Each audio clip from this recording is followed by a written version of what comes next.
Hello everyone, today I'll be reviewing the Dewbuachee Specter based on the Aston Martin DB10, produced between 2014 and 2015. It's in the sports class and costs just under $600,000, in case you did not get to win it for free and you still want to buy it. It's also available on the Benny's website, so you can upgrade this car for about $250,000, which is a steal. A pretty good price if you want to put a wide body on this car, if you want to go the extra mile with more customization.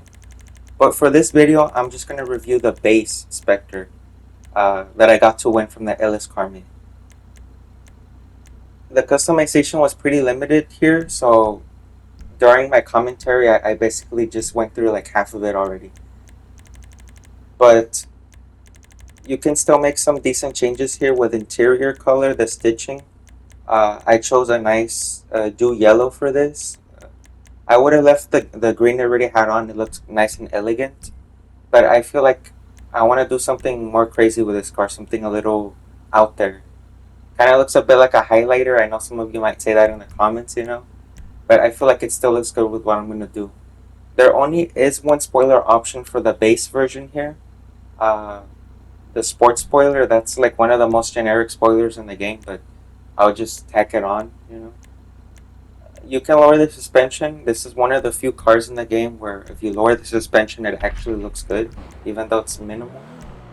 For the wheels, I'm going to go to either the sports or the track, and then you're going to see what I'm going to do here.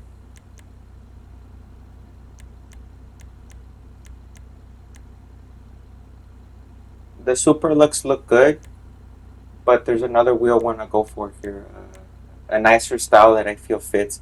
The throwback looks pretty good on this car as well. So I'm just kind of going through the selections here to kind of give you an idea how all these styles look. The Forge Star, those are the ones I'm going to go for. I love how they look. They fit this car well. And they're going to look very good in black. But I'm just going to go back here quickly to just see the throwback to just get a feel of how it looks on this car. I feel like it fits the design, but it's really up to you what wheel you want to put on this.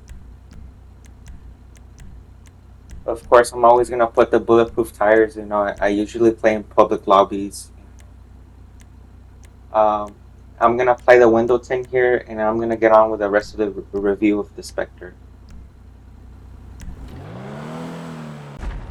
Detail and texture quality are both decent. The exterior of the car doesn't have any low quality textures tied to it. The interior is pretty high detailed as well. It is reused in a few other vehicles, but that's not an issue. I feel like it still fits the car's design. The rear, I feel like it's a bit too plain and flat. A bit too flat and wide. I feel like I did a good job with the color and the wheels. It fits this car very well, unless you want to go for something more elegant like a silver or a darker green. It's really up to you. But I just really like what I did with this car overall. Speed and handling is great, considering that this is an older DLC car from about 2016 to 2017. So it is pretty outdated for a vehicle in this class. But if you're still looking for something to have fun with, I mean, this car is pretty up there. It's pretty fun to drive in a straight line. When you take corners, you really feel that grip, just how well it handles. I really don't have any complaints with this car. But as always, you just have to time your turns correctly. Make sure that you're not going too fast, that you slow a little bit, right? As you can see, I kind of took my corner there very negligently, but other than that, I mean, it's a pretty solid car. If you did get this for free, then that's great. You have another extra car for your collection to just have fun, to just add to your numbers. Not all LSCM vehicles are very easy to obtain, so I'll be doing some of these videos every once a week. I'll also be doing the removed website cars, including the weekly podium car review, so if you're interested in that, please stay tuned for more. And as always, thanks for watching.